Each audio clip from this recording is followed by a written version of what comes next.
স্বৈরাচারী সরকার এই দেশে ঢুকতে দিব না। সে যেন দুঃসাহস না করে বাংলাদেশের জমিনে আবার সে আসার সে দুঃসাহস যাতে না করো। ভালো লাগছে, কিন্তু আমরা পরবর্তী ভবিষ্যতে আমরা কোনো ঝামেলা চাই না। দেশ বাঁচানোর জন্য মূলত আসা, কোন দলের পক্ষ থেকে আসে না। খুনি হাসিনার ফাঁসির দাবিতে এসছি আর কি। ডাইরেক্ট পিছিয়ে ফেলবো, কোনো কথা নাই, ডাইরেক্ট মেরে ফেলবো, কোনো কথা নাই। ওরা মাঝে মাঝে এখন জানেন গুজব লীগ নামে পরিচিত, তারা মাঝে মাঝে চাকে ঢিল মারতে চায়। তো তারা ভালোভাবে জানে যে তার নেত্রী আছে হিন্দুস্তান, আর আওয়ামী লীগের কিছু পেশিস দালালরা আসতে চাইছিল গুলিস্তান তো দূরের কথা, সারা বাংলাদেশে এই যে আওয়ামী লীগের পেশিস বাহিনীর যে প্রেতাত্মারা, বাংলার মানুষ সাধারণ ছাত্র থেকে শুরু করে কৃষক থেকে শুরু করে কেউই তাদের বরদাস্ত করবে না আর কখনো করবে না।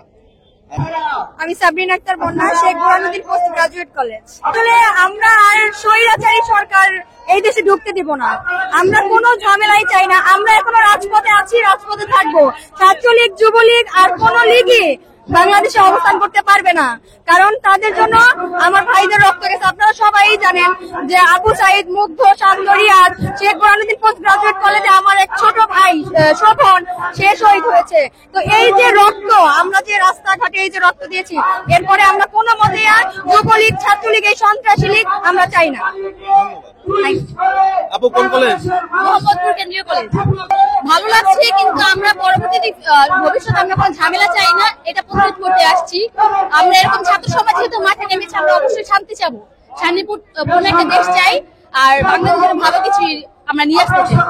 আলহামদুলিল্লাহ, ফ্যাসিস্ট সরকার ইতিহাসের পাতায় যখন আমরা খুলে দেখবো যে ইতিহাসের পাতায় কখনোই ফ্যাসিস্ট সরকার কোন দেশে সে আবার প্রত্যাবর্তন করতে পারে নাই।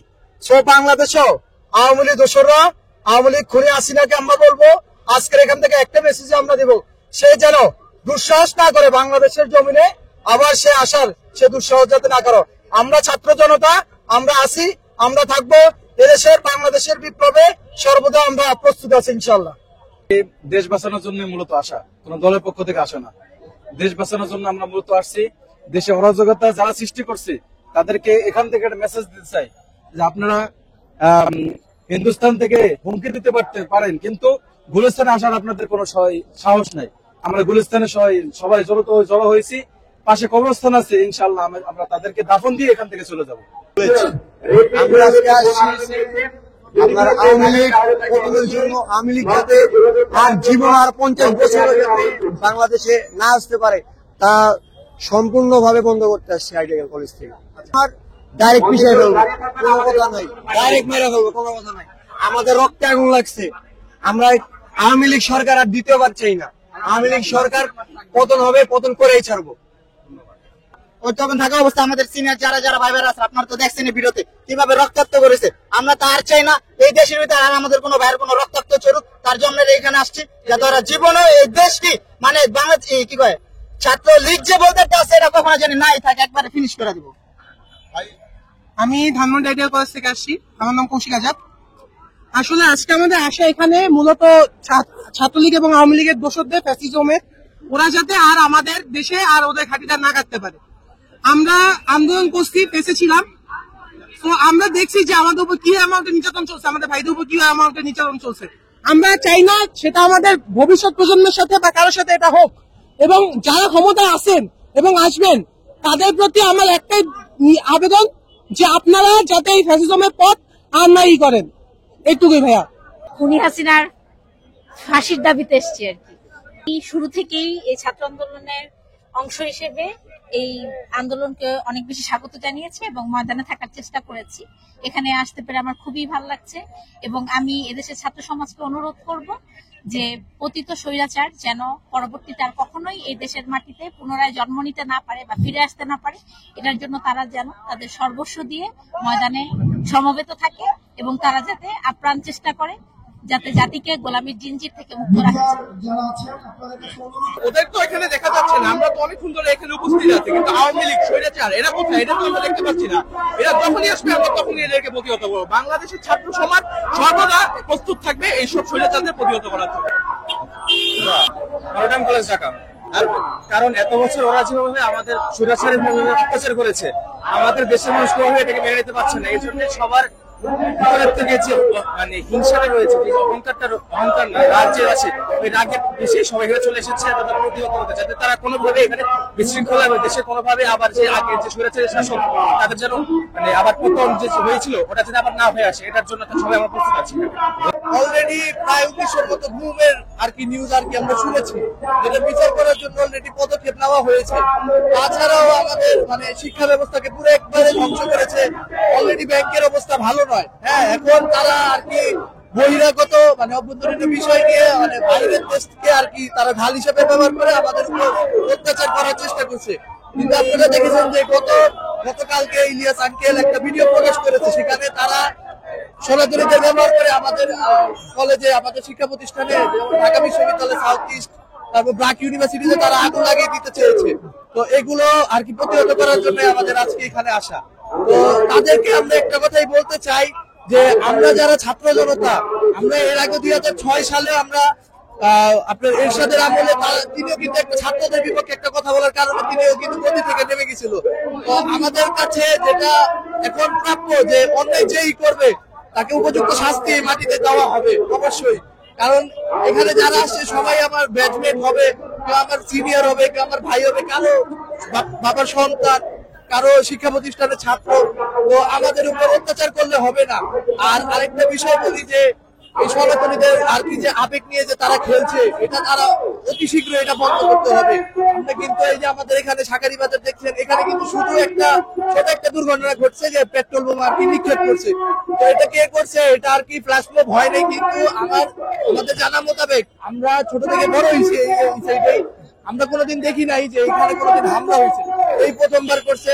তাও এটার ভিতরে সরকারের অবশ্যই বিগত সরকারের এখানে হাত আছে, ছাত্রলীগের যারা এগুলো করে। আর আরেকটা বিষয় হচ্ছে যারা এখন ছাত্রলীগ করতেছে তাদের দেখবেন তারা যে মেধাবী তা কিন্তু নয়। তারা দেখবেন যে এমন আছে যে তারা এক সেশনে 4-5 বছরের অধিক সময় ধরে রয়ে গেছে, তাদেরকে বের করার কোনো উপায় ছিল না, কারণ তারা দোষর ছিল, তাদের স্বৈরাচার সরকার ছিল, তাদের কথায় প্রশাসন উঠতে বসতো, আমাদের শিক্ষা ব্যবস্থাকে ধ্বংস করছে। তারপর আরেকটা বিষয় যেটা বলে, আমাদের দেশ হচ্ছে মুসলমান দেশ, আমরা কারোর সাথে দ্বন্দ্বে জড়াই না, কিন্তু কেউ যদি আমাদের ধর্মকে বা আমাদের ভাবমূর্তিকে আঘাত করে আমরা তার পাল্টা জবাব অবশ্যই দিব, হচ্ছে যেই ধর্মেরই। কিন্তু এখন হচ্ছে যে মানুষের আবেগ, বাঙালি হচ্ছে আবেগে বিশ্বাসী। এখন মানুষ মনে করেন যে আপনার আবেগ নিয়ে খেলতে পারে খুব সুন্দর করে। আমি আপনাকে একটা কথা বলবো, আপনি সেটা বিশ্বাস করবেন, কিন্তু নিজ চোখে কিন্তু দেখতেছেন না। আসলে এমন করলে তারা দাবি করে যে এখানে মন্দিরে হামলা হয়, সেখানে ইয়া হয়, এগুলা এমন আছে যে 2021 থেকে 20 সালে মানে পুরাতন ছবি দিয়েও তারা এগুলো করে থাকে। মোস্ট অফ দেখবেন যে সোশ্যাল মিডিয়া যেগুলা হিন্দু বা সনাতনী পোস্ট করে, তাদের প্রোফাইল চেক করলে দেখবেন প্রত্যেকটা লিভ সিনে ইন্ডিয়া থাকবেই মাস্ট, বাংলাদেশের কেউ পোস্ট করে, কিন্তু তাদের মানে ছড়িয়ে দেয়, তারাও আমাদের উপর ক্ষিপ্ত হয়। আমরা সবসময় বলি যে হিন্দু মুসলিম ভাই ভাই, আমাদের কোনো একজন আসল মুসলিম কিন্তু কোনোদিনই অন্য ধর্মে আঘাত করবে না। আর যারা করছে হয়তো কোনো উদ্দেশ্যগত করছে, তাছাড়া অনেক হিন্দু ধর্মে বা সনাতনী ধর্মবন্ধের মানুষ কিন্তু আওয়ামী লীগের সাথে এতভাবে জড়িত। যারা আওয়ামী লীগের সাথে জড়িত ছিল তাদের বাড়িতেই কিন্তু হামলা হয়েছে, হোক সে মুসলমান, হোক সে হিন্দু, হোক সে বৌদ্ধ, সেটা কিন্তু কোনো মানুষ দেখেনি। এখন আপনি যদি আমাকে 17 বছর ধরে অত্যাচার করেন, আমি আপনাকে পাল্টা জবাব দিব না? এটা তো আমার অবশ্যই প্রাপ্য। যেমন মুগুর, যেমন শুকর, তেমন মুগুর, ইটের জবাব এখন কাজ করে দিতেই হবে। যেহেতু আমাদের শিক্ষা ব্যবস্থা ধ্বংস হয়েছে, আমাদের দেশে এত জিনিস থাকতে আমরা কেন ইন্ডিয়ার থেকে বই ছাপাবো? আমরা ছোটকালে নানান ধরনের কবিতা পড়েছি, যেটা এখন আমরা আমাদের আর কি ছোট যারা আছে বাচ্চাদের শিখাই যে কিভাবে রান্না করতে হয়। এটা কেমন যৌক্তিকতা, এ কেমন সরকার? তো উনার এই যে আজকে উনি যে পাপ কর্ম করছে, এটাই তার ফল, তিনি ভোগ করতেছেন, কিন্তু তিনি বুঝতেছেন না। তিনি মনে করতেছেন যে সরকার তো কোনো উন্নয়ন করতেই পারে না, একটা দেশ চালাতে কিন্তু নিয়ম দরকার হয়। বর্তমানে 27 জন আর কি আমাদের প্রধান উপদেষ্টা মন্ডলে আছে, 27 জন মিলে কি পুরো বাংলাদেশটাকে কভার করতে পারবে? একটু তো সময় লাগবে। এখন যদি আমরা সবাই যুগে যুগে বারে এক একটা আন্দোলন নিয়ে চলে আসি, অবশ্যই সরকারের যে উন্নতি সাধন সেটা বিঘ্নিত হবে। আমাদের উচিত যে আমাদের যে যৌক্তিক দাবি সেগুলো আমরা লিখিত ভাবে আমরা জমা দিই, আমরা কোনো অবরুদ্ধ না করি। এখন এগুলোর মাধ্যমে যদি আমরা সাধারণ মানুষের জনগণ, এই যে আজকে আমাদের পরীক্ষা ছিল সেটা বিঘ্নিত হয়েছে, এটা আমাদের একটা ক্ষতি না? আমরা অলরেডি 2.5 মাসের উপর আমাদের ক্ষতি হয়েছে ব্যাচ 25-এ 24 ব্যাচেরও রেজাল্ট অলরেডি খারাপ হয়ে গেছে আন্দোলনের কারণে অনেকজন শহীদ হয়েছে। আমার 25 ব্যাচ আমাদের আইডিয়াল কলেজের একজন ছাত্র সাইফুল্লাহ, ওর বুকে 70টা গুলি লাগছে, ও নামাজ পড়তে গেছে, ওকে গুলি করে মারা হয়েছে। তো এটার বিচার অলরেডি চলছে। এখন কত মায়ের বুকতে খালি করছে উনি কি বুঝবে, উনি তো আবেগে বিশ্বাসী। এখন আমি যদি কান্না করে বলি, হ্যাঁ মিথ্যা কান্না তো সবাই কান্না করতে পারে, কান্নারও তো নাটক তো তিনি করতেছে 17 বছর ধরে। তো উনার এই কান্না এগুলা সব বৃথা। হ্যাঁ আমাদের অনুমান, তারা বলছে কত মানুষ এখনো ঘুম আছে, তারা তাদের পরিবারের সদস্য পায় না, কিন্তু আনুমানিক হিসাবে বাংলাদেশের কমপক্ষে না হলে 10,000-এর উপরে স্টুডেন্ট আহত হয়েছে, আরো বেশি অধিক। এরপরে আপনারা শুনছেন যে গণখবরও দেওয়া হয়েছে, কিন্তু এগুলা মোটেও উচিত হয়নি। আর যারা তাদের মতের কথা ছিল বিভিন্ন ধরনের পেজ, আমি আইন শৃঙ্খলা বাহিনীকে একটাই আহ্বান করবো যে তাদের যে ভেরিফাই পেজ গুলো আছে এগুলো তারা কাউন্টার টেরোরিজমের মাধ্যমে শনাক্ত করে তাদের আইনের আওতায় এনে তাদের পরিপূর্ণ ভাবে শাস্তি প্রদান করুক। এভাবেই তাদের দোষের কমে আসবে। তারা যদি তাদের না ধরে, তারা দিন দিন আমাদের বিরুদ্ধে, আমাদের ছাত্র সমাজের বিরুদ্ধে তারা নানা ধরনের ষড়যন্ত্র করে আমাদের উপর হামলা, গুম, খুন করার চেষ্টা করবে।